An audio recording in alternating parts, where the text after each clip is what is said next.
अल्लाह फरमाते हैं फ़असाबहुमुल्लाहु बिमा क़ालू जन्नातिन तजरी, ऐसे गैर मुस्लिम जो अल्लाह की को राज़ी करने के लिए इस्लाम कबूल करते हैं, अल्लाह ने भी उनसे वादा किया है कि अल्लाह उनको ऐसी जन्नत में दाखिल करेगा तजरी मिन तहतिहल अनहार, जिनके नीचे नहरें बहती हैं। वज़ालिका जज़ाउल मुहसिनीन, अच्छे अमल करने वालों का अल्लाह के यहाँ यही बदला है। अब जो लिबरल लोग हैं ना, जन्नत का इनकार करते हैं, अबे ये मौलवियों ने बनाई भी है, मर के मिट्टी हो के ख़त्म, क्या जन्नत क्या जहन्नम। तो अल्लाह फरमाते हैं बताओ जो अल्लाह के लिए क़ुरबानी दे फिर उसका बदला क्या होना चाहिए, तुम बता दो भाई। जन्नत नहीं है, जहन्नम नहीं है सज़ा के तौर पर, तो फिर क्या है? इस दुनिया में तो बदला मिलता नहीं है। इस दुनिया में तो दुनिया के लिहाज से भी आप अच्छा करेंगे ना तो सबको बदला नहीं मिलता। तो इसका मतलब अल्लाह ने इस दुनिया को बदला लेस बनाया है, फिर अल्लाह के लिए जो करते रहो कुछ कोई बदला नहीं मिलेगा, तो ये पॉसिबल नहीं है, मुमकिन नहीं है। अल्लाह फरमाते हैं कि यही है अच्छे अमल करने वालों का बदला, इसके अलावा और कोई बदला बनता नहीं है। और वो दुनिया में नहीं है, वो मरने के बाद है, क्योंकि दुनिया में तो होता ही नहीं, नज़र आता है कि नहीं होता। दुनिया में तो अच्छे लोग जलील हो जाते हैं, बुरे लोग इज़्ज़त हासिल कर लेते हैं। आगे अल्लाह ने फरमाया ए ईमान वालो ला तुहर्रिमू तय्यिबाति मा अहल्लल्लाहु लकुम, अल्लाह ने जो पाकीज़ा चीज़ें हलाल की हैं उनको ख़ुद से अपने ऊपर हराम मत करो। ये मुशरिकीन करते रहते थे उल्टी सीधी चीज़ें, तो आज भी देखें अमली तौर पर भी बहुत सी चीज़ों को लोगों ने हराम कर दिया है। और जो है जैसे मुहर्रम में निकाह करना अब नहीं कर रहे तो अमलन आपने हराम ही कर दिया ना। तो अल्लाह क्या फरमा रहे, ख़ुद से चीज़ों को हराम मत करो। देखें जैसे ख़ुद से चीज़ों को हलाल करना हराम है, ऐसे ही ख़ुद से चीज़ों को अपने ऊपर हराम करना भी क्या है, हराम है। सफ़र में निकाह नहीं होगा, मुहर्रम में निकाह नहीं होगा, या सिरे से निकाह ही नहीं होगा, इस पर भी है। ये भी लोग कर लेते हैं कि भी एक दफ़ा औरत बेवा हो गई तो अब निकाह नहीं हो सकता इसका, क्योंकि ये बुरी बात है, बच्चे बड़े बड़े हो गए। तो क्यों भाई, बड़े बड़े हो छोटे छोटे हो, अल्लाह ने निकाह की हर वक्त इजाज़त दी है। तो इसी में माज़रत के साथ, इंतहाई माज़रत के साथ 4 शादियाँ भी दाखिल हैं।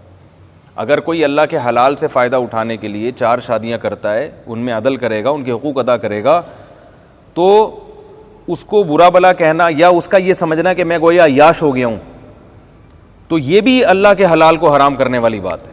आप नहीं करना चाहते ना करें। आप कहें मैं 4 नहीं रख सकता यार, बड़ी टेंशन है, फड्डे हैं बीवियों के, साले आ जाएंगे डंडे लेके सर फाड़ने के लिए, इस वजह से नहीं कर रहा, तो ये आपका हेडेक है भाई। हर हलाल काम करने का, हर हलाल काम के करने का हर एक में तप्पड़ भी नहीं होता। हर हलाल काम में कुछ ऐसे साइड इफ़ेक्ट होते हैं, आप कहते हैं यार मुश्किल हो जाएगा। लड्डू खाना हलाल है ना, लेकिन खाएंगे तो वज़न बढ़ेगा ना, जब वज़न बढ़ेगा तो कोलेस्ट्रॉल बढ़ेगा, कोलेस्ट्रॉल बढ़ेगा तो ये हो जाएगा, तो लोग लड्डू नहीं खाते। तो हर हलाल काम बाज़ दफ़ा इसलिए नहीं किया जाता भाई मैं अफोर्ड नहीं कर सकता। लेकिन अगर आप इसलिए नहीं कर रहे कि मुझे लोग अय्याश समझेंगे या मुझे बुरा समझेंगे, यार इसको दिल ही नहीं भरता, शादियों पे शादियाँ ही करता चला जा रहा है, ब्रेकें फ़ेल हो गई हैं, जैसे मेरे ऊपर तो ये इल्ज़ामात लगते रहते हैं, ठीक है ना, पता नहीं है क्या हो गया है, खैरियत तो है। मैंने जब तीसरी शादी की तो मेरे भाई ने मुझे कहा खैरियत, बड़े भाई ने, हालांकि बहुत अच्छे ताल्लुकात हैं मेरे उनसे, मैंने कुरान उन्हीं से पढ़ा है, मैंने जो कुरान पढ़ा अपने बड़े भाई से पढ़ा। तो मैंने जब तीसरी शादी की ना तो उन्होंने कहा यार बस करो यार, क्या हो गया मुझे कह रहे थे, मुझसे उम्र में काफ़ी बड़े हैं, तो क्या हो गया, ऐसे आंखें दिखाई उन्होंने। तो हम बस शर्मिंदा होने लगा था, लेकिन जब ये आयतें मेरे जहन में आई तो मैं शर्मिंदा हुए बगैर साइड से निकल गया। शर्मिंदा ऐसे तरीके से मलामत की जाती है ना, आदमी शर्मिंदा हो जाता है। थोड़ी देर के लिए मुझे भी धचका लगा, मैं अपने आप से मैंने पूछा क्या हो गया भाई, क्या हो गया। चलो एक थी, फिर दूसरी हो गई, लोग दूसरी नहीं कर रहे तो चलो कर ली तीसरी।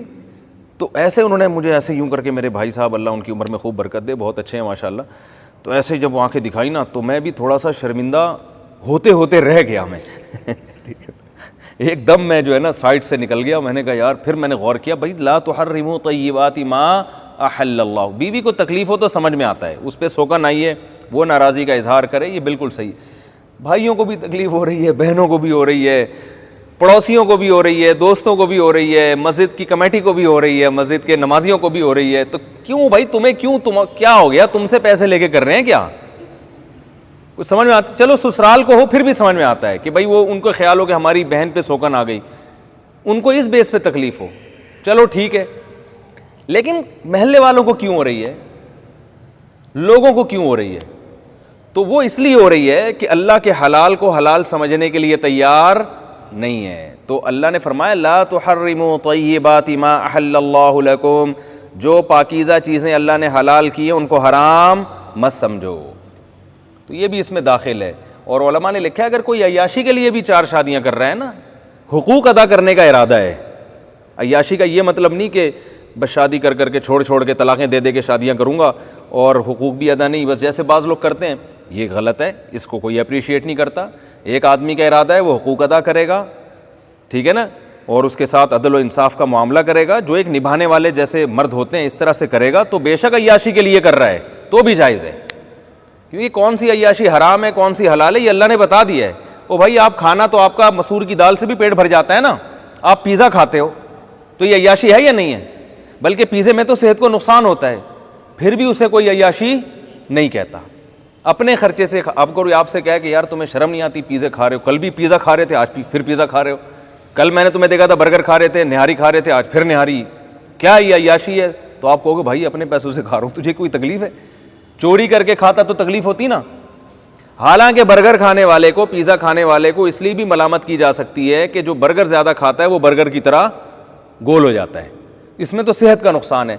जबकि शादी करने में अपने खर्चे पे अगर इंसान कर रहा हो, सेहत को फ़ायदा नहीं, नुकसान नहीं, बल्कि क्या है, फ़ायदा है। और आपको भी फ़ायदा और आप जिससे निकाह कर रहे हैं उसको भी फ़ायदा, तभी तो वो आपसे निकाह के लिए तैयार हुई है। कोई भी खातून आपसे निकाह करती है तो उसको अपना फ़ायदा नज़र आए तभी हुई ना तैयार, वो उसका भी फ़ायदा, उसके रिश्तेदारों का भी फ़ायदा, उसकी औलाद का भी फ़ायदा कि वो औलाद की कफ़ालत करने वाला बाप मिल गया, तो फ़ायदे ही फ़ायदे हैं। तो इसलिए जो है ना, फ़ायदा नहीं भी होता तो अल्लाह ने जब कह दिया हलाल है तो हलाल है। तो इसलिए कोई अय्याशी के लिए भी 4 शादियाँ कर रहा हो बिल्कुल हलाल है, इसमें अपनी तरफ से आपको अल्लाह ने बता दिया कि हराम अय्याशी कौन सी है और हलाल अय्याशी कौन सी है। हराम ज़िना है और हलाल क्या है, निकाह है। बाज़ लोग कहते हैं करनी है तो बेवा औरतों से करो, यकीनन सवाब की बात है, बेवा औरत से करें, लेकिन अगर कोई खूबसूरत सी कंवारी लड़की तलाश करके करता है तो भी ठीक है। समझ में आ रही है बात? हलाल है ना भाई, हलाल है। हाँ, उस लड़की को ये कहा जाएगा कि तुम क्यों कर रही हो इससे, तुम किसी कंवारे से करो भाई। लेकिन अगर वो फिर भी कर रही है तो इसका मतलब वो मैरिड आदमी को कंवारे पर क्या कर रही है, उसके वालिदैन तरजीह दे रहे हैं, तो यकीनन इस मैरिड के कोई सुरखाब के ऐसे पर लगे होंगे कि उनको कंवारे से ये ज़्यादा अच्छा लग रहा है। तो जब उनको अच्छा लग रहा है तो आपको तकलीफ़ बोलो भाई क्यों हो रही है? लोग कहते हैं ना कि कंवारी से की है तो ये तो बड़ी अय्याशी है। भाई कंवारी से ज़बरदस्ती नहीं की है, उसकी मर्ज़ी से की है, तो उसने भी अपनी मर्ज़ी से की है, उसके अब्बा भी राज़ी, उसकी अम्मा भी राज़ी, उसके भाई भी राज़ी। तो इसका मतलब है कि उनको इसमें कोई अट्रैक्शन नज़र आ रही थी, अट्रैक्टिव था उनकी नज़र में, तभी उन्होंने कर ली। तो आप पैगाम भेज देते, हो सकता है आपसे कर लेते वो, क्या ख्याल है भाई? लेकिन आपने पैगाम नहीं भेजा तो जिसने भेजा उन्होंने एक्सेप्ट कर लिया। ना खुद करते हैं ना किसी मैरिड को बोलो ना भाई करने देते। तो कोई चौथी शादी किसी कंवारी से करे ना और लोग एतराज़ करें कि कंवारी से क्यों की, कहना इसलिए की कि आपने नहीं की, या तो खुद कर लेते। ना खुद लड़कियों की से शादियां कर रहे हैं और ना जब कोई करना चाहे तो उसे करने देते हैं। इसको क्या कहते हैं, उर्फ में छोड़ें क्या कहते हैं। तो बस इतना है कि जो है ना, ये लड़की और उसके वालिदैन की जिम्मेदारी है कि वो अपनी बेटी के लिए अच्छे से अच्छा सोचें, और वो सोचते हैं। इस ज़माने में किसी को बेवकूफ़ बनाना आसान काम नहीं है, वो सोच समझ के करते हैं कि भाई हमारे पास ये भी ऑप्शन है, ये भी ऑप्शन है, ये वाले ऑप्शन में कंवारा है, खूबी की बात है, पहले से मैरिड नहीं है, लेकिन उनको कुछ फॉल्ट नज़र आ रहे होते हैं। और मैरिड में आम नॉर्मली तो नहीं करते वो, लेकिन बाज़ दफ़ा मैरिड में देखते हैं यार उस कंवारे से बहरहाल ये अच्छा। मैंने ऐसे बहुत सारी शादियाँ देखी हैं, तजर्बे हो गए ना अब तो, कि जिनमें लड़की ने किसी कंवारे से शादी की है, नुकसान हुआ है, मैरिड से शादी की है तो ऐशो इशरत वाली ज़िंदगी गुजार रही। इसके अपोजिट भी होता है, लेकिन ऐसा भी होता है। तो इसलिए अल्लाह ने इसमें आज़ादी रखी है, लड़की वालों को इख्तियार दिया है कि तुम कंवारे से करना चाहो, मैरिड से करना चाहो करो। अल्लाह ने उसको नहीं तरगीब दी कि पहले से जो शादी था उसी से करो। अल्लाह ने कहा तुम अपने लिए अच्छे से बेहतर देखो, और मर्द को कहा तुम अपने लिए बेहतर से बेहतर देखो। उसको भी बता दिया कि बेहतर से बेहतर देखो, मगर ज़रूरी नहीं कि मिल जाए। आपको भी बता दिया कि बेहतर से बेहतर देखो, मगर ज़रूरी नहीं कि मिल जाए। तो हो सकता है एक टाइम के बाद आपको कंप्रोमाइज़ करना पड़े। इसी वजह से दूसरी शादी के लिए मेरे पास आते हैं, मुझे बताते हैं भाई मुफ्ती साहब ऐसा रिश्ता चाहिए, यूँ हो तो यूँ हो। मैं कहता हूँ भाई सेकंड मैरिज में इस किस्म की आपकी शर्तें नहीं चलेंगी, क्योंकि सेकंड मैरिज के लिए कोई तैयार अव्वल होगा नहीं, हो जाए तो बड़ी बात है, तो इसलिए वो फ़लाँ बेवा है, फ़लाँ तलाक़ याफ्ता है, उससे कर लो। तो मजबूर होकर करना पड़ता है उनको, इसलिए कि मिलती नहीं है। और अगर किसी को मिल रही है कंवारी तो भाई मिल रही है तो खुश होना चाहिए ना, माशाल्लाह, वेल डन, बहुत अच्छा। क्या ख्याल है भाई? किसी को कोई अच्छी बीवी मिल जाए तो उस पर मुबारकबाद दी जाती है ना। अरे आपके दोस्त की कहीं शादी हो गई, बहुत ऊँची किसी शहजादी से शादी हो गई, और वो बड़ी खुशी हुई बता रहे यार वो बड़े ऊँचे घराने में मेरी शादी हो गई, मेरी वाइफ माशाल्लाह बहुत खूबसूरत भी है, खूबसीरत भी है, अच्छा ख़ानदान भी है, तो आप खुशी करो, उसको मुबारकबाद दोगे ना, वेल डन यार, बड़ी खुशी हुई। ये तो नहीं कहोगे यार बहुत तकलीफ हुई, शर्म नहीं आती, क्या कर रहे हो तुम, अपनी शक्ल तो देखो।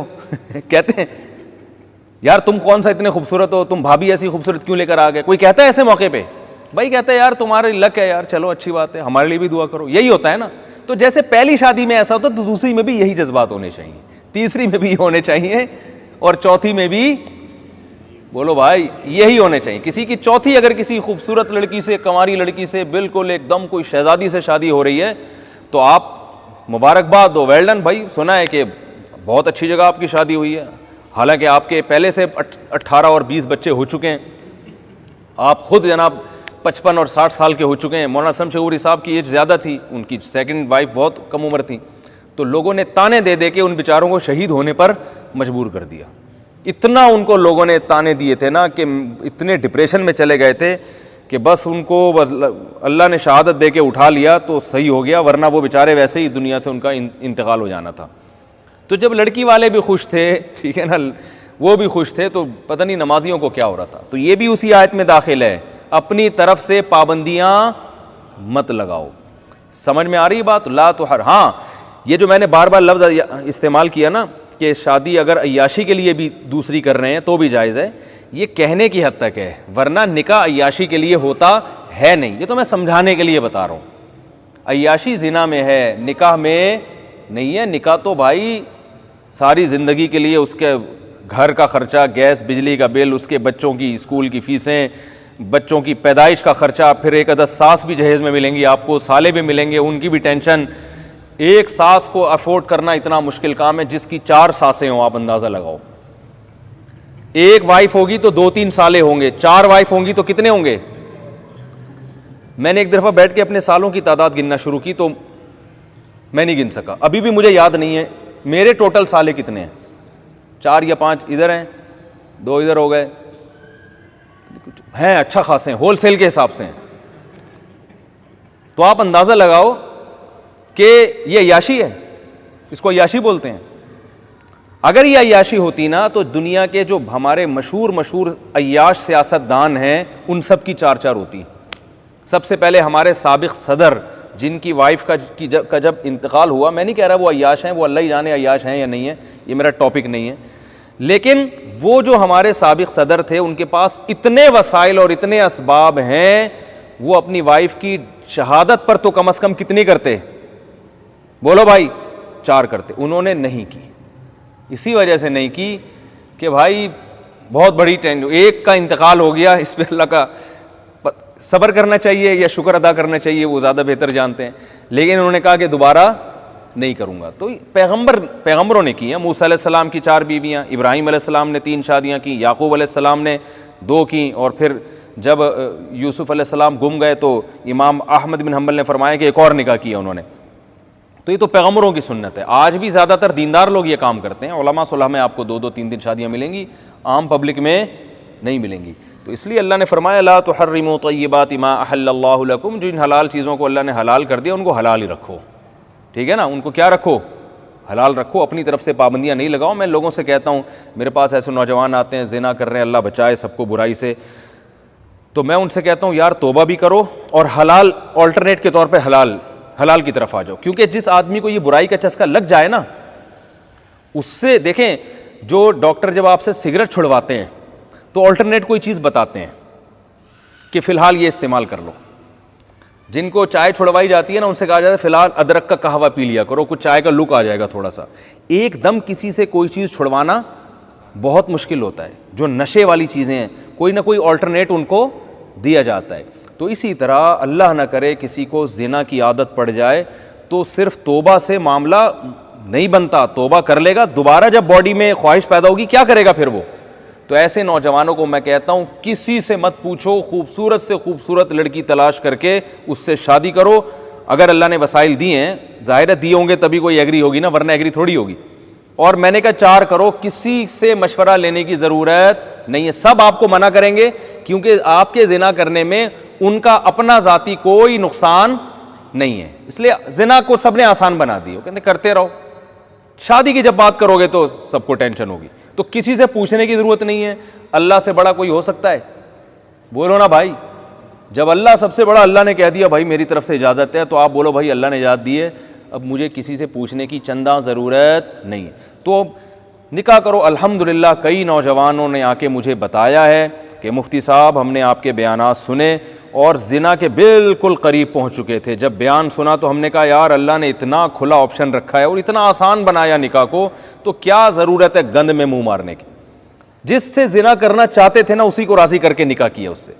जब एक शादी का इंसान सोचता है ना तो उसका मयार ऊंचा होता है कि यार मैं इसको बीवी नहीं बना सकता, ये दोस्ती तो कर लूँगा बीवी नहीं। लेकिन जब उसके 4 दिमाग में होंगी तो कहेगा यार चलो एक ये भी कर लो, दोबारा दूसरी शादी में थोड़ा मयार क्या कर लूँगा, ऊंचा कर लूँगा।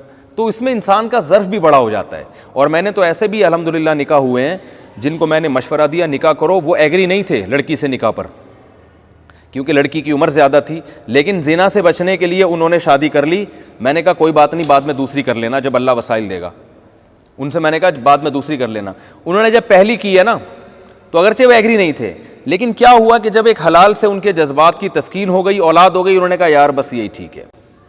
ना दूसरी शादी की उन्होंने और उसी के साथ निभा किया, उनको अल्लाह ने औलादें भी दी। तो ऐसा भी होता है बसा औकात।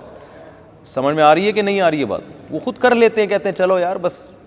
शुरू में इंसान के जज्बात कुछ और होते हैं, जब निकाह हो जाता है तो उसको तस्कीन मिल जाती है, हलाल से बीवी से मोहब्बत हो जाती है, ठीक है ना, रहने की वजह से। तो ऐसे भी वो कहते हैं हमने अब करनी नहीं है। मैंने कहा आपने तो कहा था दूसरी करूँगा। उन्होंने कहा यार मैं इसी पे इतना मुतमईन हूँ, अगरचे मुझसे उम्र में ज़्यादा है, मेरे बच्चे हो गए, मैं अब खुश हूँ। बहुत अच्छी बात है माशाल्लाह, आप क्या हो गए, खुश हो गए। तो अगर उसको पहले से मैं दूसरी का उसके दिमाग में ना डालता तो यहाँ वो निकाह नहीं करता। कह रहे भाई मेरी उम्र ज़्यादा, मैं मेरे से उम्र में ज़्यादा, मैं क्यों करूँ। तो ऐसे भी केसेस होते हैं, बाज़ लोग बेवा औरत से निकाह कर लेते हैं इस उम्मीद पर कि यार बाद में एक दूसरी शादी किसी कंवारी से कर लेंगे, लेकिन जब वो निकाह करते हैं तो उनमें मोहब्बत अल्लाह पैदा कर देते हैं, औलाद दे देते हैं, तो कहते हैं क्या ज़रूरत है यार, मुझे इतनी अच्छी तो कंवारी भी बीवी भी नहीं मिलेगी। समझ में आ रहा है कि नहीं आ रहा है? आएगा नहीं इतने आराम से। तो अल्लाह ने फरमाया ला तुहर्रिमू तय्यिबाति मा अहल्लल्लाहु लकुम, अल्लाह के हलाल करजा पाकीज़ा चीज़ों को हलाल मत करो। तो निकाह भी पाकीज़ा है या नहीं है? निकाह कोई नापाक चीज़ थोड़ी है, निकाह तो पाकीज़ा चीज़ है, तो इसलिए ये भी हलाल है। हाँ शर्त अल्लाह ने बयान की, हुकूक सबके पूरे तौर पे अदा करें। इसी पारे में अल्लाह ने कसम का कफ़ारा भी बयान किया है। कसम खा के अगर किसी ने तोड़ दी हो तो बुरी बात है। अल्लाह ने फरमाया अपनी कस्मों की हिफाजत करो, लेकिन अब नहीं की तोड़ दी कसम तो 10 मिस्कीनों को 2 टाइम का खाना खिलाओ या ग़ुलाम आज़ाद करो। इसकी ताकत अगर नहीं है, पैसे ही नहीं है, ख़ुद गरीब है, तो फिर 3 रोज़े लगातार रखने पड़ेंगे। इसी सूरत में अल्लाह ने शराब को हराम करार दिया। या अय्युहल्लज़ीना आमनू इन्नमल खम्रु वल मैसिरु वल अंसाबु वल अज़लामु रिजसुन, ऐ ईमान वालो शराब, जुए, पांसे, ये सब क्या हैं? हराम है। तो जुआ भी हराम है। अरब जो जुआ खेला करते थे ना, जुए में जो रकम जीतते थे गरीबों को खिलाते थे वो, तो इसको भी हराम करार दिया इस्लाम ने, और बताया कि गरीबों को खिलाने के लिए भी आप जुए की रकम नहीं जीत सकते। तो इंश्योरेंस को हराम इसी वजह से कहा जाता है। इसमें आपकी नीयत बेशक अच्छी हो लेकिन तरीक़ाकार अच्छा नहीं है। आप रकम जमा कराते हैं, लाइफ इंश्योरेंस में क्या होता है भाई, मैं अगर मर गया तो मेरे बच्चों को इतने पैसे मिलेंगे, नहीं मरा तो फिर मिलते हैं, नहीं मिलते या थोड़े मिलते हैं। तो मौत के साथ जो, यानी कोई भी रकम जो किसी हादसे के साथ दांव पे लगाई जाए, या तो आपकी रकम डूबेगी या उस हादसा ना होने की वजह से रकम ज़्यादा आ जाएगी। इस अमल को क्या कहा जाता है? क़िमार और जुआ। मैच खेलते हैं, दोनों तरफ से रकमें लगाई, एक टीम जीत के ले गई, जुआ ये हराम है। टूर्नामेंट होते हैं ना ऐसे, भाई दोनों टीमें पैसे मिलाती हैं, जो जीतेगी वो डबल पैसे ले जाएगी और जो हारेगी वो अपने पैसे भी गंवा बैठेगी। तो कोई भी इस किस्म का जब मामला होता है तो इस अमल को शरीयत में क़िमार और जुआ कहते हैं। इसमें कितनी अच्छी नीयत हो तो भी ये हराम है। इसी वजह से इंश्योरेंस जो करवाते हैं ना गाड़ियों की या अपनी लाइफ इंश्योरेंस है, ये तमाम पूरी दुनिया के उलमा का मुत्तफ़िक़ा फ़तवा है कि ये इस्लाम में जायज़ नहीं है।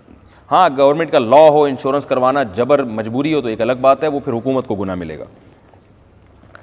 अच्छा भाई, अल्लाह ताला ने इस आयत में, इस पारे में ईसाइयों को ख़िताब किया कि अल्लाह ताला हज़रत ईसा इब्न मरियम को क़यामत के दिन बुला के पूछेंगे कि मैंने आप पर इतने सारे इनामात किए थे, आप पर भी, आपकी माँ पर भी जिब्रील अमीन रूहुल कुदुस के ज़रिए मैंने आपको ताकत दी, आप माँ की गोद में भी हम कलाम होते थे, उधेड़ उम्र में भी हम कलाम होते थे, आपको मैंने किताब का इल्म भी दिया यानी कुरान का, और हिकमत और तौरात और इंजील भी सिखाई मैंने आपको, आप मिट्टी से परिंदा बना के फूंक मारते थे, वो परिंदा उड़ जाया करता था, आप क्या करते थे, मादर ज़ात जो नाबीना होता था उसकी आंखों पे हाथ लगाया, उसकी बीनाई वापस आ गई, और बरस का जो मरज़ था लाइलाज, जिसमें दाग, सफ़ेद दाग नहीं पड़ जाते, लाइलाज था, उसको आप अल्लाह के हुक्म से ठीक कर देते। मुर्दे को कहते थे अल्लाह के हुक्म से खड़ा हो जा, मुर्दा ज़िंदा होके खड़ा हो जाया करता था। और बनी इसराइल के शर से मैंने आपको बचाया, तो आपने कैसे अपनी कौम को कह दिया कि मुझे मेरी इबादत करना और मुझे अल्लाह का बेटा बना लेना। हज़रत ईसा अलैहिस्सलाम कहेंगे कि अल्लाह अंत कुल्ता लिन्नास इत्तखिदूनी व उम्मी इलाहीन मिन दूनिल्लाह, क्या आपने ये बात कही थी? फरमाएंगे सुब्हानका मा यकूनु ली अन अक़ूला मा लैसा ली बिहक़, ए अल्लाह तू हर ऐब से पाक है, मैं ऐसी बात अपनी ज़बान से अदा कर ही नहीं सकता कि मैं इनसे को अपनी इबादत पे लगा दूँ। तो अल्लाह फरमा देंगे ये वो दिन है जिस दिन सच्चे लोगों का सच उनको फ़ायदा पहुँचाएगा। तो अल्लाह फरमाते हैं ईसा इब्न मरियम ख़ुद ईसाइयों के ख़िलाफ़ गवाही देंगे। तो इसलिए जितने भी क्रिश्चियंस हैं उनको ख़िताब है इस आयत में कि तौहीद के रास्ते पर आ जाओ, हज़रत ईसा को अल्लाह का बेटा कहना छोड़ दो। इसके बाद सूरह अनआम है, अनआम चौपायों को कहते हैं, जानवरों को। तो मुशरिकीन मक्का ने अपने ऊपर बहुत से चौपाए हराम किए हुए थे, वहाँ भी वही था कि बिला वजह जो है ना, ये बुत के नाम पे छोड़ दिया, ये बाबे का गधा है, गधा तो नहीं, वो जानवर छोड़ते थे, ये ऊँट फला का है। इस ऊँट ने जो है ना क्या किया है कि बाज़ ऐसे होते थे कि जिस ऊँट की जुफ्ती से बार बार मादा बच्चा पैदा होता था, तो जानवर में मादे की वैल्यू ज़्यादा होती है ना, तो वो ऊँट मुबारक हो गया, अब उसको छोड़ देते थे कि भाई इसको अब कोई हाथ नहीं, ये मुक़द्दस ऊँट है। जैसे हिंदुओं में मुक़द्दस गाय होती है ना, बिल्कुल इसी तरह उनके यहाँ मुक़द्दस ऊँट हुआ करते थे। तो ये इस ऊँट ने ये कारनामा सर अंजाम दिया, तो अब इसका ये फजीलत है, अब इसे कुछ नहीं कहा जाएगा। जो हिंदुओं का आजकल तस्वुर है गाय के बारे में, मुक़द्दस गाय, आप देखो रोडों पे गाय घूम रही होती हैं, कोई टक्कर मार, कोई ख़तरा होता है, बंदर घूम रहे होते हैं, बंदरबाज मुक़द्दस है हिंदुओं के यहाँ कि ये मुक़द्दस बंदर है, ये फ़लानी माता का है, फ़लाँ देवता का है। तो ये सब चीज़ों की इस सूरह अनआम में नफ़ी की गई है कि किसी जानवर को हराम करना या हलाल करना ये किसका काम है? अल्लाह का काम है। तो जो जानवर हलाल हैं खाओ, कोई मुक़द्दस गाय नहीं होती। हमारे एक रिश्तेदार थे क्या हैं वो थे, जब भी बोलता हूँ मुझे डर होता है फ़ोन ना आ जाए, यार तुमने हमें थे कब से बना दिया। अभी तो आजकल अमेरिका में होते हैं, वो शिप में थे, कैप्टन थे, कैप्टन अलबत्ता थे, अब नहीं है, रिटायर हो गए। तो एक हिंदू ने उनसे कहा कि, उन्होंने कहा, हमारे जो रिश्तेदार हैं उन्होंने उस हिंदू से पूछा कि आप लोग गाय को इतनी मुक़द्दस क्यों समझते हो? उन्होंने कहा भाई ये दूध पिलाती है और देखो गाय कितनी खिदमत करती है। फिर वो तंज करके कहने लगे कि आप क्या गाय का दूध नहीं पीते? उन्होंने कहा नहीं, मैं तो बकरी का पीता हूँ। मतलब एक इल्ज़ामी जवाब दिया कि जो गाय का नहीं पीता फिर उसके लिए तो गाय मुक़द्दस ना हुई ना। क्या ख्याल है? जो बकरी का पीता है फिर उसको चाहिए बकरी को अपना बाप बनाए। तो ये अजीब सी दलील है। और फिर गाय से ज़्यादा तो भैंस का दूध पिया जाता है, भैंस को लिफ्ट ही नहीं, भैंस को कोई लिफ्ट ही नहीं। भैंस बोले कि मैं पाए पूरे गोजना वाले में पाए किसके खाए जा रहे हैं? भैंस के खाए जा रहे हैं। ये मगज़ न्यारी जो बन रही है ना, सारी भैंस के खोपड़ी से मगज़ निकाला जा रहा है। तो जिसका मगज़ खाओ वो ज़्यादा एहसान है और या दूध पीना ज़्यादा एहसान है? मगज़ तो, और मगज़ तो कहते हैं मेरा मगज़ मत खाओ, तो भैंस का तो मगज़ खाया जा रहा है। तो इसी में भी अल्लाह ने इन आयतों में नफ़ी की है, भाई अपनी तरफ से जानवरों को मुक़द्दस बना के हराम मत करो। ये सब अल्लाह ने तुम्हारे लिए जो हलाल जानवर हराम होता है नापाक होने की वजह से, कुत्ता बिल्ली ये नापाक जानवर हैं, बाकी जो हलाल जानवर हैं वो हलाल हैं, अपनी तरफ से उनको हराम मत करो। मुशरिकीन ये भी कहते थे कि भाई नबी कोई निशानी दिखाएं, बार बार मोज़ों का मुतालबा करते थे। अल्लाह ने फरमाया कि हम आसमान से सहीफ़ा भी नाजिल कर दें ना, कागज़ पे लिखी भी आयतें, ये उतरते हुए देखें, फिर भी ये कहेंगे ये हमें जादू किया है, हमारी आंखों पे सहर कर दी है। तो आप इनके बेहुदा मुतालबात से परेशान ना हुआ करें। मुशरिकीन ये भी कहते थे ये नबी इंसान क्यों हैं, बशर क्यों हैं, ये तो हमारी तरह खाते हैं पीते हैं, बशर हैं। तो अल्लाह ने फरमाया वलौ जअलनाहु मलकन, क्या, वक़ालू लौला उन्ज़िला अलैहि मलक वलौ अनज़लना मलकन लक़ुदियल अम्रु सुम्मा ला युनज़रून।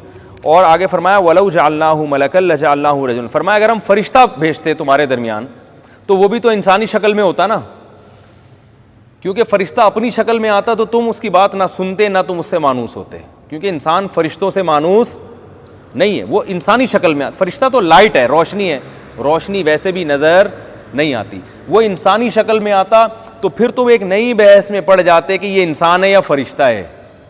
एक नई, कुछ कहते ये इंसान है, कुछ कहते क्या ये फरिश्ता। तो अल्लाह ने बशर बनाया क्योंकि इंसान इंसानों की बात ज़्यादा अच्छी तरह समझता है। और एक दूसरे मकाम पे फरमाया अल्लाह ताला ने कि अगर लौ कान फिल अर्दी मलाइकतुन यमशून मुतमइन्नीन, अगर ज़मीन में फ़रिश्ते रहते तो मैं फ़रिश्ते को पैगंबर बना के भेजा। रहते चूँकि इंसान है और इंसान को इंसान ही गाइड कर सकता है, इंसान लीडर बनाता है इंसान को, तो इसलिए हमने किसको पैगंबर बना के भेजा, इंसान को। जब इंसान है तो खाएंगे भी, पिएंगे भी और ख़रीदारी भी करेंगे। तो इसमें यह भी पता चलता है कि आप सल्लल्लाहु अलैहि वसल्लम बशर हैं, आपको बशरियत से खारिज करना ये इस्लाम में जायज़ नहीं है। इंसान थे, आपके वालिद भी थे, आपकी वालदा भी थी, खुद आपकी औलाद भी तो है ना। आज तक देख लो सैयद हैं वो नबी की औलाद में, हज़रत अली की, हज़रत फ़ातिमा की औलाद में, तो जब वो भी तो सारे इंसान ही है ना, कहीं से भी उनमें कोई फरिश्ते वाली कोई बात नहीं है, तो उनके नाना कैसे फरिश्ते हो गए या नूर हो गए, तो वो भी बशर हैं। हाँ, हिदायत के लिहाज से आप नूर हैं, हिदायत का नूर उलमा भी होते हैं, कुरान को भी अल्लाह ने नूर कहा है, तमाम पैगंबर हिदायत का नूर हैं और नबी हिदायत के लिहाज से ज़्यादा नूर हैं। तो इसलिए आप सल्लल्लाहु अलैहि वसल्लम इंसान हैं, बशर हैं, यही हमारा अक़ीदा है और इसके इनकार जायज़ नहीं है, कुरान का इनकार है ये। क्या कहना है? अच्छा भाई, मुशरिकीन ये भी किया करते थे कि अपनी औलाद को पैदा होने के बाद गुर्बत के खौफ से कत्ल कर देते थे कि इसको खिलाएंगे कहाँ से। अल्लाह ने फरमाया क़द ख़सिरल्लज़ीन क़तलू औलादहुम, तबाह हो गए वो लोग जिन्होंने अपनी औलाद को कत्ल कर दिया। और कुरान ने दूसरे मकाम पे कहा ला तक़्तुलू औलादकुम ख़श्यत इमलाक, गुर्बत के खौफ से अपनी औलाद को कत्ल मत करो, नहनु नरज़ुक़ुकुम व इय्याहुम, तुम्हें भी हम रिज़्क़ देंगे और इनको भी। तो हर चीज़ में यहूदियों की तरह कैलकुलेशन करना जायज़ नहीं है। और उलमा ने इस आयत की तफसीर में लिखा है कि जो ख़वातीन प्रेगनेंसी में हमल को गिरा देती हैं इस खौफ से कि ख़र्चे कहाँ से पूरे होंगे, रिस्क में सिर्फ खाना पीना दाखिल नहीं है, भाई मेरे 2 बच्चे हो गए, अभी स्कूल की फ़ीसें इतनी जा रही हैं, इतने डॉक्टरों का ख़र्चा है, तीसरा हो गया तो कहाँ से खिलाएंगे, भाई सिर्फ रोटी की ज़रूरत थोड़ी है। तो इस खौफ से भी हमल गिराना इस आयत की रोशनी में क्या है, हराम है, क्योंकि अल्लाह कह रहा है हम रिस्क देंगे, तो रिस्क में सब कुछ दाखिल है। आप कह सकते हो फ़लाँ के यहाँ तो स्कूल की फ़ीस के पैसे नहीं हैं, फ़लाँ के यहाँ तो स्कूल की फ़ीसें नहीं उठा पा रहा वो, तो अल्लाह तो कह रहे हैं मैं सबको रिस्क दूंगा। तो बात यह है कि आपने हर एक के हक़ में स्कूल जाना ये ज़रूरी नहीं है। आपने ये अपनी तरफ से फ़र्ज़ कर लिया है कि हर बच्चे के लिए स्कूल में पढ़ना बहुत ज़रूरी है, इंतज़ाम करना चाहिए गवर्नमेंट को। लेकिन अगर किसी बच्चे के पास स्कूल के पैसे नहीं हैं तो इसका मतलब है कि अल्लाह की नज़र में इसके लिए ये ज़रूरी है ही नहीं। जब स्कूल नहीं थे तो क्या लोग इंसान नहीं पैदा होते थे क्या? हमने बड़े बड़े उलमा को देखा है जो स्कूल में एक दिन नहीं पढ़े हैं और आज पूरी दुनिया को उन्होंने घुमाया हुआ है, ठीक है ना, पूरी दुनिया उनकी तालीम से मुतासिर हो रही है। और बहुत से ऐसे देखें जो स्कूल गए लेकिन स्कूल का पढ़ा हुआ उनके किसी काम नहीं आया, वो किसी और फील्ड को उन्होंने इख्तियार किया। हमारे अपने रिश्तेदार हैं, स्कूल गए, एजुकेशन हासिल की, लेकिन लगे किस में, कारोबार में। वो स्कूल का पढ़ा हुआ उनके लिए उनके काम नहीं आया। आप कह सकते हैं वो बिज़नेस में जो गए तो उन्होंने कुछ स्कूल में कुछ कैलकुलेशन सीखी तो होगी, ऐसा नहीं है। हमने ऐसे लोग भी देखे एक दिन भी स्कूल नहीं गए, कैलकुलेशन उनको सारी आती है, बिज़नेस कर करके वो इंग्लिश भी सीख गए अंग्रेज़ों में उठ बैठ के और उनको कैलकुलेशन भी आ गई है। तो आपको मैं स्कूल जाने से मना नहीं कर रहा, स्कूल की अहमियत का इनकार नहीं कर रहा। आपकी जेब में पैसे हैं, जितने हैं उस हिसाब से आप बच्चे को एजुकेशन दें। नहीं है तो आप समझ लें मेरे लिए स्कूल पढ़ाना अपने बच्चे को ज़रूरी है ही नहीं, क्योंकि ज़रूरी ख़र्चों ने अल्लाह का जब वादा किया, जब नहीं दे रहे ये ज़रूरी नहीं है। तो कुछ चीज़ें हमने बिला वजह दिमाग में मुसल्लत करके डिप्रेशन में गए हुए हैं। परेशान होते हैं लोग, यार इतने वो स्कूल, इतने हज़ार उसकी कन्वेंस के पैसे, इतने हज़ार उसके पैसे, इतने, तो छोड़ो, दिमाग से निकाल दो ये चीज़ें। तो औलाद रोकना इस नीयत से कि मैं ख़र्चे कहाँ से पूरे करूँगा, ये इस्लाम में जायज़ नहीं है। जितने बच्चे अल्लाह दे रहा है, वसाइल दे रहा है अल्लाह ताला, उस हिसाब से अपने वसाइल को देख कर आप उनको एजुकेशन भी दें, सबसे पहले तो खाने पे फोकस करें।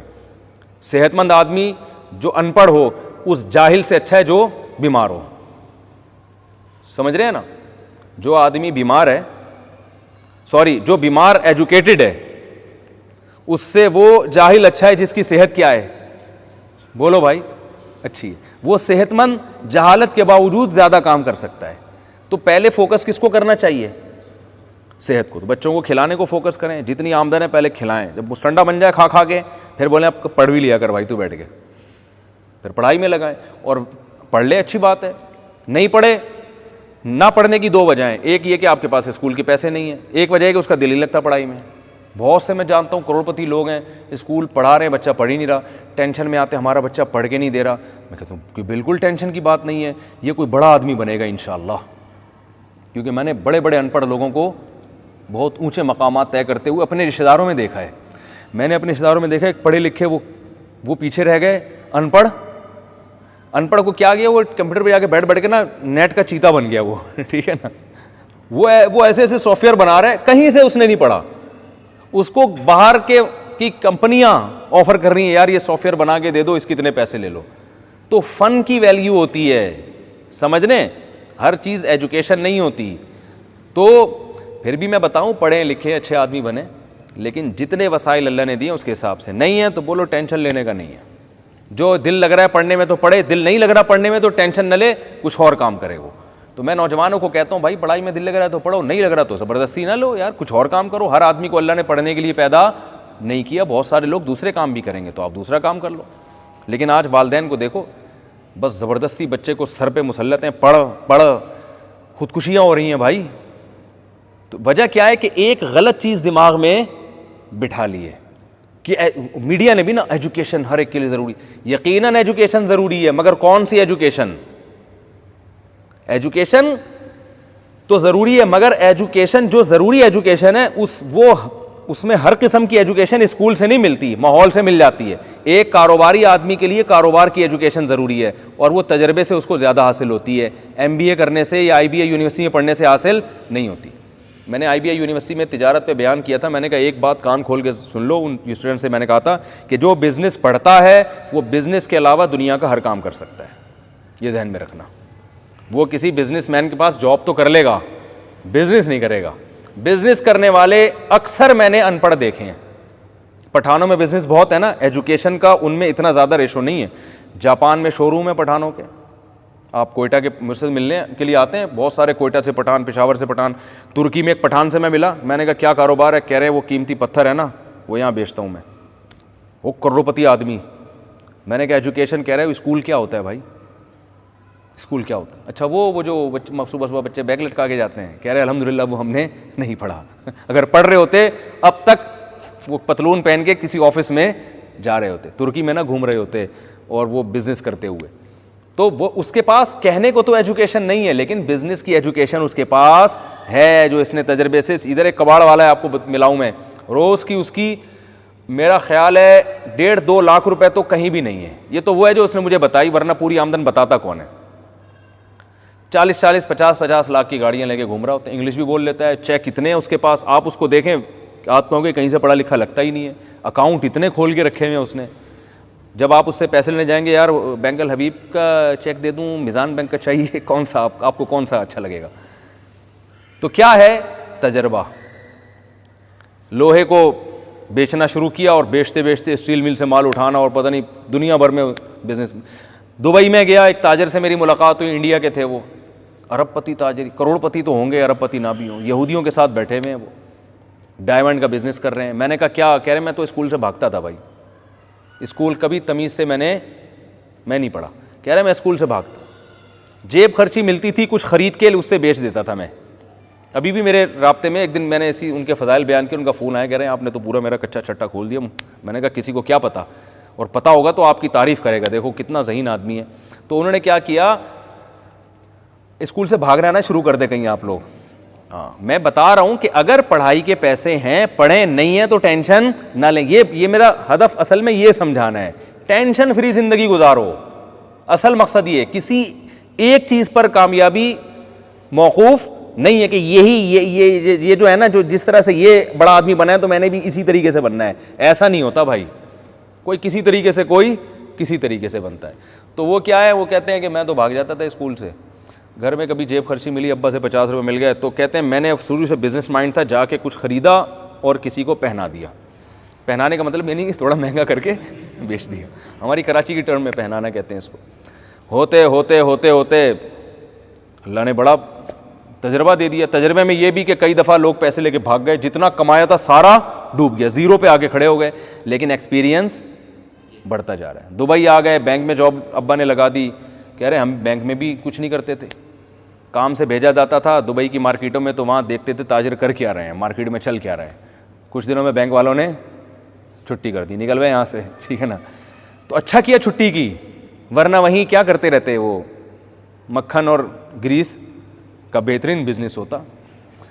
अब आप खुद समझ लें, मक्खन लगाते रहते हैं ना बैठ के। तो फिर बेयारो मददगार हो गए, फिर बिलाखिर दिमाग चलाते चलाते चलाते चलाते ऊद का बिज़नेस, फिर डायमंड का बिज़नेस। अल्लाह ने ऐसा फिर डायमंड, यानी ये एकदम से नहीं आ गए कि आप कहेंगे कल से मैं भी क्या कर रहा हूँ, डायमंड का बिज़नेस शुरू कर रहा हूँ। तो ये सारी कथा मैं इसलिए आपको सुना रहा हूँ, ये बताने के लिए कि जो वालिदैन ने अपने दिमाग में एक चीज़ मुसल्लत कर ली है ना कि स्कूल की फ़ीसें हैं नहीं, अब ज़कातें मांग रहे हैं लोगों से, बच्चों को पढ़ाना है और नहीं पढ़ रहा तो टेंशन में जा रहे हैं, हाय मेरा बच्चा तो किसी काम का नहीं। भाई टेंशन ना लो, अल्लाह ने काम का बनाना हुआ तो अनपढ़ होके बहुत आगे निकल जाएगा, सदर मुमलिकत बन जाएगा। पाकिस्तान में तो ये ऑप्शन भी है कि आप सदर भी बन सकते हैं, वज़ीर आज़म भी बन सकते हैं। आप पीएचडी नहीं है लेकिन आप पीएचडी डॉक्टर बन सकते हैं। ये तो खास तौर पे पाकिस्तान वालों के लिए सहूलत है। कितने डॉक्टर्स हैं जिनकी सर्टिफिकेट ही नहीं, आप मुफ्ती बन सकते हैं। मुफ्ती से बड़ा तो मेरा ख्याल है कोई ओहदा नहीं होता ना, पैगंबरों के वारिस। आप इंजीनियर होके मुफ्ती बन सकते हैं, ठीक है ना। यानी इतनी बड़ी सहूलत पाकिस्तान में जब आपके पास है तो और क्या चाहिए भाई। क्या आपने बाकायदा इल्म हासिल नहीं किया तो आप इंजीनियर होके भी मुफ्ती बन सकते हैं, आप डॉक्टर होके मुफस्सिर कुरान बन सकते हैं। मेरी इससे मुराद डॉक्टर इसरार अहमद नहीं है, ये याद, वो तो उलमा से उन्होंने सीखा बाकायदा, और वो बार बार कहते थे मैं आलिम नहीं हूं, तो उन्होंने उलमा ही की तफसीरों को आगे क्या किया है, डिलीवर किया है। तो उनका ये दावा नहीं था। लेकिन आज बहुत से लोग दावा करते हैं कि हम क्या हैं, मुहक्किक हैं, सही है ना, हालांकि वो मुहक्किक नहीं होते। तो आप जो है ना पाकिस्तान में कोई सर्टिफिकेट नहीं है तो आप क्लिनिक खोल सकते हैं, आप लोगों का इलाज कर सकते हैं। आपके पास हिकमत का डिग्री नहीं है, आप हकीम बेहतरीन, सबसे बेहतरीन हकीम वो है जिसको हिकमत के अलावा सब कुछ आता है। लिहाजा वो बहुत बड़ी बड़ी बैठ के छोड़ेगा तो इसलिए उसकी दुकान क्या चलेगी ज़्यादा। जो समझदार हकीम होते हैं वो लंबी लंबी छोड़ते नहीं हैं, तो उनके पास रश ही नहीं होता। तो जो आप यूट्यूब पे देख लेना, मेरे पास फ़ोन आते हैं, पता है मैं हकीम नहीं हूँ लेकिन मेरा यूट्यूब पे हिकमत का बड़ा ज़बरदस्त चैनल चल रहा है, हज़रत मुझे गुनाह तो नहीं मिलेगा। मैं कहता हूँ अबे भाई जब तू हकीम नहीं है, टमाटर के फ़ज़ाइल और कद्दू के फ़ज़ाइल, कुछ फ़ज़ाइल नेट से उतारे, गूगल से पूछे, कुछ अपनी तरफ से डाल के मार्केट में चला दिए, तो चल रहा है आजकल। तो जब ये सब कुछ पाकिस्तान में चल रहा है तो भाई फिर तालीम, हमें तो ख़ास तौर पे इतना परेशान होने की ज़रूरत नहीं है। तो हल्के राह करें, बच्चा पढ़ लिख ले, अच्छी बात है, नहीं दिल लग रहा कोई बात नहीं बेटा, जिस काम में दिल लग रहा है वो बता दें। हाँ ये है कि गलत कामों में ना, कि चर्स पीने में दिल कर रहा है तो वो आपको चर्स पिला दें। तो अल्लाह का शुक्र है मैं इस मामले में अपने बच्चों की टेंशन बिल्कुल नहीं लेता। मेरे अल्लाह का शुक्र है बहुत बच्चे, तो भाई पढ़ लो, बच्चों को बताता हूँ बेटा पढ़ो, अच्छी बात है। ची पैं ज़्यादा कर रहे हैं, थोड़ा सा समझाएंगे, पढ़ ले भाई, तू नहीं पढ़ रहा, पढ़ ही रहे हैं। अल्लाह की कुदरत है कि वो उनका खुद ही पढ़ाई में दिल लग गया है। जब स्कूल यहाँ अच्छा नहीं था, एक स्कूल था वहाँ म्यूज़िक सिखाया जाता था, बच्चियों को वो पहनाया जाता था स्काफ, तो हमने कहा हम ऐसे स्कूल में तो बच्चों को नहीं दाखिल करेंगे। स्कर्ट पहना, सॉरी स्काफ कह रहा हूँ, अस्तगफिरुल्लाह, स्कर्ट पहनाया जाता था। तो हमने कहा ऐसे स्कूलों में तो बच्चियों को नहीं हम एडमिशन दिला सकते, पहले इंसान बनाओ बाद में एजुकेशन है ना। तो लोगों ने कहा आपके बच्चे तो अनपढ़ रह जाएंगे। मैंने कहा नहीं भाई, हम जितना हम खुद पढ़ा सके उनको पढ़ाएंगे, एजुकेशन है ना, तो घर में भी पहुँच सकती है। अल्लाह का फजल है कि इस्लामिक स्कूल मिल गया हमें, तो हमने वहाँ एडमिशन करा दिया बच्चों का, तो पढ़ रहे हैं। लेकिन हमने ज़्यादा टेंशन नहीं ली, इंसान बनाने को ज़्यादा फोकस करें। बच्चा अगर बड़ों से तमीज़ से बात नहीं करता, फिर आप उसको तमीज़ सिखाएं। बेटा एजुकेशन, इम्तिहान में नंबर अच्छे आए ना आए, अब्बा से तमीज़ से बात करनी है, अम्मा से बोलो भाई तमीज़ से बात करनी है। ये तुम्हारा बड़ा भाई है, इसको भाईजान कहना है, नाम नहीं लेना आपने, ये बड़ा है। ये बड़ी बहन है, इसको आप ही कहना है, नाम से बोलो भाई नहीं पुकार। नमाज टाइम पे पढ़नी है, सही है ना, तमीज़, आदाब, तमीज़ सीख जाए ना, बड़े का एहतराम सीख जाए, बस इंसान का बच्चा खुद ब खुद इंशाअल्लाह वो बन जाएगा। तो इस चीज़ को ज़्यादा फोकस करना चाहिए, उनके दिल में अल्लाह का खौफ बिठाएं, जन्नत जहन्नम बार बार उनको समझाएं, ताकि उनको एहसास हो कि भाई अल्लाह के सामने हमने जवाब देना है। फिर पढ़ लिख लें तो और अच्छी बात है, नहीं पढ़ें तो भी अच्छी बात है। कहाँ से कहाँ बात चली गई, लेकिन आजकल लोगों ने इसको मुसल्लत बहुत किया हुआ है। नबी सल्लल्लाहु अलैहि वसल्लम की महफ़िल में जो है ना गरीब लोग आके बैठा करते थे, तो मालदारों ने कहा कि इन गरीबों को साइड पे लगाएं, हम इनके साथ नहीं बैठ सकते। देखो आप सल्लल्लाहु अलैहि वसल्लम चाहते तो गरीबों को हटाते तो सारे बड़े बड़े सरदार आ जाते, लेकिन अल्लाह ने फरमाया वला ततरुदिल्लज़ीना यदऊन रब्बहुम, जो अपने रब को सुबह शाम पुकारते हैं, अपने रब की रज़ा के हुसूल की कोशिश में हैं, सिर्फ गरीब होने की बेस पे आप उनको अपनी मजलिस से नहीं निकाल सकते। ये बात भी हमारे पैगम्बर के सच्चे होने की दलील है, वरना इंसान में लालच आ जाती है, यार छोड़ो गरीबों को। और उलमा ने इससे इस्तेदलाल किया है कि जिस दावत में गरीबों की कसरत ना हो, उस दावत के बारे में इसका इम्कान है कि ये दावत सही नहज पे नहीं है, क्योंकि हमेशा हक़ की तरफ आने में गरीब पहल करते हैं। दौलत इंसान को अय्याश बनाती, दौलतमंद भी आते हैं, लेकिन मेजॉरिटी हर दावत में गरीबों की ज़्यादा होती है। अगर आप इखलास तबलीगी जमात में देख लो, कोई फ़र्क है अमीर गरीब का? बहुत बड़ा कोई भी आ रहा है ना, कोई भी कितनी भी बड़े से बड़ी शख्सियत आ रही, भाई इधर ही ज़ियाउल हक जाता था ना, वहीं बैठ जाता था, सही है ना। उन्होंने कहा भाई ये इस दीन की दावत है, सब बराबर सुने। इमाम मालिक के यहाँ बादशाह ने अपने बेटे को भेजा, उसने कहा मेरे बेटे के लिए अलग से महफिल होनी चाहिए। उन्होंने फरमाया यहाँ इंसान के बच्चे बन के यहाँ आपका शहज़ादा भी जो है ना इधर ही आके बैठेगा जहाँ दूसरे बच्चे बैठे हुए। इल्म दीन तमीज़ से हासिल करना करो, वरना पतली गली से निकलो। तो फ़िरौन बनाने की इजाज़त थोड़ी है हमें। तो पहले इसका बड़ा ख्याल किया जाता था, आजकल ये तमीज़ और अदब मार्केट से शार्ट हो गया। अमीरों के लिए अलग उसूल हैं, गरीबों के लिए अलग उसूल हैं। मैं बड़ी बातें तो नहीं करनी चाहिए, लेकिन मैं आपको बताऊं, मैं जितना गरीब आदमी से डरता हूं ना, इतना अमीर से नहीं डरता। मेरे पास कोई अमीर आदमी आ जाए ना टाइम लेने के लिए, तो उसको भगाते हुए इतना मसला नहीं होता। कोई गरीब आ जाए ना फटे पुराने कपड़े वाला, उसको भगाते हुए मुझे डर लगता है कि कहीं ऐसा ना हो कि मैं इसको इसलिए भगा रहा हूँ कि ये क्या है। तो बसा औकात अल्लाह के डर की वजह से ना चाहते हुए टाइम देना पड़ जाता है कि यार कहीं ऐसा ना हो कि अल्लाह बोले कि देखो ये बेचारा शक्ल से मखनचू टाइप का लग रहा है ठीक है ना, और कपड़े फटे हुए लग रहे हैं, तो उससे फिर तमीज़ से बात करनी पड़ती है। तो बाज़ दफ़ा, हमेशा ऐसा नहीं होता, लेकिन ये इंसान को डरना चाहिए। किसी मोहताज को जो आप धुतकारें ना, तो 100 दफ़ा सोचें कि कहीं अल्लाह का अज़ाब ना आ जाए।